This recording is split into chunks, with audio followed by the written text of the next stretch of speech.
बिस्मिल्लाह वसल्लल्लाहु अला मुहम्मद व आले मुहम्मद। मोहतरम नाजरीन, मैं डॉक्टर मजहब सैद तारिक पीडीसी सारे हॉस्पिटल वाली वदीन आपकी खिदमत हाजिर हूँ। अपने यूट्यूब चैनल पे आप बच्चों की हेल्थ एजुकेशन के बारे में आपको अवेयरनेस देते हैं। तो वो उस सिलसिले में आजकल हम जो नौज़ायदा बच्चे हैं उनके मुख्तलिफ जो मौज़ूआत हैं वो डिस्कस कर रहे हैं। उस सिलसिले में आज हम बच्चे में जो छोटे नौज़ायदा बच्चे होते हैं या छोटे बच्चे जो होते हैं 2 3 महीने तक, उनमें जो नाक की कंजेशन होती है, जिसको आप नाक की जकड़न भी कहते हैं, उसके बारे में डिस्कस करें। एक तो ज़हन में रखें कि जो छोटे बच्चे होते हैं उनमें चूँकि नाक जो होता है वो उसका ज़्यादातर एक तो वो नोज़ ब्रीदर होते हैं, ये नाक से एक जगह ज़्यादा सांस लेते हैं, वो भी पर। दूसरा ये है कि छोटे बच्चे जो होते हैं उनका नाक का साइज कम होता है और इवन जो बच्चे प्री मैच्योर या सितमाए होते हैं, यानी कि दिन कम होते हैं, उनका तो और भी नाक कम होता है। तो जिसकी वजह से नाक के जो नथने हैं या उनकी नाक की डाली छोटी होने की वजह से उनमें थोड़ी बहुत नाक से आवाज़ आना नॉर्मल है। अगर आपका बेबी जो है वो माइज नहीं करता, वो पुश अपनी फीड वगैरह ले रहे हैं, एक्टिव एटलस है, तो इसके लिए आपको परेशान होने की ज़रूरत नहीं है।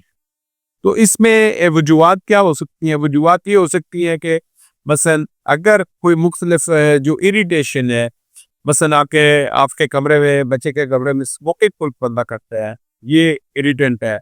इसके अलावा जो है हवा में पोल्यूशन है, मसलन कोई ट्रैफिक का सड़क आपके घर के नज़दीक है, या ट्रैफिक का धुआं है, या कोई आग उस एरिया में लगी हुई है उसका धुआं है, या कोई चूल्हे का धुआं है, ये भी आपकी नेजल कंजेशन कर सकते हैं। इसके अलावा जो परफ्यूम होते हैं, जो कैंडल मोमबत्तियाँ होती है, या ये वेपर रब जो होते हैं, जो बाम वगैरह होती है, इससे भी नाक की इरिटेशन हो सकती है।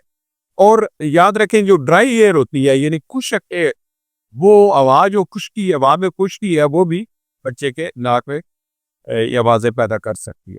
इसके अलावा एलर्जी है, मसलन आपके घर में कोई आपने पेट्स रखे हुए हैं या बच्चे में वो एलर्जी है, तो उसमें भी नाक में आवाज़ें आ सकती हैं। अब जैसा कि मैंने बताया कि बच्चे ओब्लिगेट नोज ब्रीदर होते हैं, यानी वो नाक से ज़्यादा सांस लेना पसंद करते हैं, और ये जो नाक से सांस लेना है ये 3 4 महीने तक जारी रहता है। तो याद रखें कि जब भी बच्चे का अगर नाक बंद होगा, तो जब वो उसको मुंह के जरिए सांस लेना पड़ेगा, खुदा न खासा या अगर वो भी दूध शूध पीता है या कोई मुंह के जरिए एक्टिविटी करता है, तो फिर जब वो दूध पिएगा और अगर उसका नाक बंद है, तो उस बच्चे को अपना सांस रुकता हुआ महसूस होगा।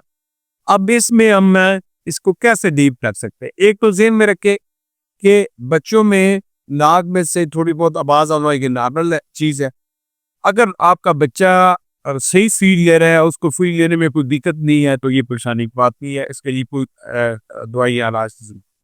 इसी तरह जो है, अगर आपके बच्चे की नींद सही प्रॉपर है, तो फिर भी आपको किसी तरह की परेशानी की ज़रूरत नहीं। अगर आपके बच्चे की नींद डिस्टर्ब होती है नाक बंद होने से, या उसकी फीडिंग डिस्टर्ब होती है, तो फिर आपको जो लेज़र पोजीशन है, ये नाक की जुकड़न है, उसके लिए आपने मुख्तलिफ आपको अपनी टिप्स पे अमल करना है।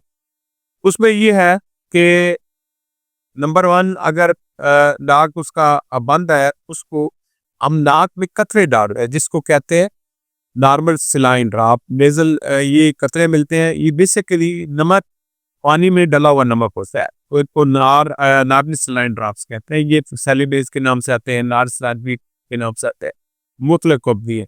लेकिन आप याद रखें कि ये सादा नमक वाले कतरे होने के, ये दूसरे जो मेडिकेटेड कतरे हैं, वो बच्चों में 2 साल से कम उम्र के बच्चों में मना होते हैं, वो कभी ना दे। सिर्फ सादा जो नमक वाले कतरे हैं वो इस्तेमाल करें, आपको डॉक्टर की प्रेस्क्रिप्शन के बगैर ही मिल जाएगी। तो इसमें अगर आपका नाक बंद है, तो आप नाक में एक कतरा डालेंगे दोनों साइडों पे, लेकिन इकट्ठा नहीं डालेंगे, एक साइड पे डाल के उसके बाद फिर आप दूसरी साइड पे डालेंगे। और याद रखिए कि ये कतरा, इसकी लिमिट भी है, दिन में आप 3 दफ़ा, 4 दफ़ा, 5 दफ़ा, 6 दफ़ा, जितनी जरूरत है आप डाल सकते। इसके अलावा जो है, अगर नाक जो है वो उसकी सिक्रेशन जम गई है, मसलन तो उसकी थिक सिक्रीशन है, गनी सिक्रीशन है, और आप बच्चे के नाक के अंदर लाइट मारते हैं तो आपको लगता हुआ है कि उसकी नाक जो है उसकी म्यूकस उसके अंदर ड्राई हो गई है और पुशअप हो गई है और नाक बंद हो गया है, तो फिर आप जो है ना आप उसको नेजल सक्शन करेंगे। नेजल सक्शन के लिए एक छोटा सा शक्कर होता है जिसको आप कहते हैं बल्ब शक्कर, तो उससे आप उसकी सक्शन कर सकते हैं। लेकिन आप ये कि उसी सूरत में सक्शन करेंगे अगर नाक आप बच्चे का बंद है या उसकी सिक्रीशन ड्राई है। अदरवाइज आप सादा जो कतरे है वो डालेंगे और अगर नाक बंद होगा तो फिर आप सक्शन, और सक्शन याद रखें कि दिन में 3 से 4 दफा से ज्यादा ना करें। फिर ज्यादा करेंगे तो आप बच्चे को जो नाक की अंदर की झिल्ली होती है वो उसको डैमेज करेगा और बच्चे का नाक सूजने का खतरा होता। इसके अलावा जो है हम ये कहते हैं कि बच्चे में जो आपका वार्म माय स्टे रखे, यानी आवाज जो है वो गर्म ही होनी चाहिए और नमी उसमें होनी चाहिए। तो ये बेस्ट है अगर बच्चे का नाक बंद हो तो सबसे बेस्ट जो ये तरीका है वो ये है कि अगर आप अब अपने बाथरूम में जाएं और जो शावर है वो उस पर गर्म पानी वाला शावर चलाए तो उससे जो आपकी स्टीम बनेगी वो बच्चे को अगर उस बाग के अंदर रखें तो आप बच्चे का नाक उससे खुल जाएगा। इसके अलावा ह्यूमिडिफायर अगर आपको मिलते हैं वो भी बच्चे की काट के नजदीक आप रख सकते हैं, या अगर ह्यूमिडिफायर नहीं है तो आप इस तरह कर सकते हैं कि आपने पानी का टब लेना है और उसके बच्चे की उसके नजदीक आपके रखते हैं बच्चे की काट के। इसके अलावा स्मोकिंग जो है बच्चे के कमरे में वैसे नहीं स्मोकिंग करनी चाहिए, लेकिन एक बच्चे के कमरे में हर सूरत स्मोकिंग अवॉइड करें। बल्कि कुछ लोग तो कहते हैं उस बिल्डिंग में भी स्मोकिंग नहीं चाहिए। इसके अलावा जो इरिटेंट है जिनका मैंने पहले ऊपर जिक्र किया था, जिसमें एलर्जी वाले इरिटेंट है या आपके परफ्यूम है या आपकी कैंडल है या स्मोक है, ये सारी चीजें या आपकी आपके फैट्स वगैरह है जो बच्चे के नाक में एलर्जी कर सकते हैं, तो ये सारी चीजें अवॉइड कर। इवन ये मेंथोल के जो वेपर रब होते हैं जैसे लोग कहते हैं कि बच्चे के जिसम में बल्ले हैं वो भी उसके नाक में कंजेशन कर सकते हैं। आपने अपने डॉक्टर को कब कॉल करना है? अगर बच्चे के सांस लेने में दिक्कत हो रही है फिर आपने करना है। बच्चे के दूध पीने में नाक साफ करने के बावजूद भी बच्चा दूध पीने में दिक्कत हो रही है फिर आपने करना है।